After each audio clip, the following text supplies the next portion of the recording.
How to activate your GoGift.com card. Hi guys, welcome to our channel. Let's begin. In this video, I will guide you how you can activate your GoGift.com card.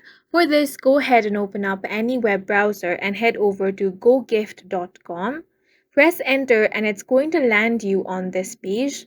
Once you get to this page, if you have a GoGift gift card and you want to redeem it, click on this option that says Redeem Gift Card. It's going to bring you to this page.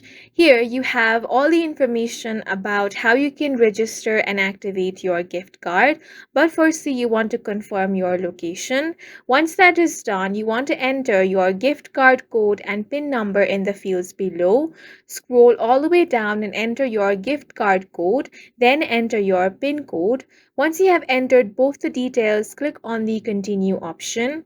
Now, the amount from the gift card is added to your balance. Select the gift cards or physical products you want to redeem your balance to. You have the option to choose gift cards and physical products for a higher amount than what your balance shows. Next, you want to complete your order. If you have chosen gift cards and physical products for a higher amount than your balance, you can pay the remaining amount in the basket.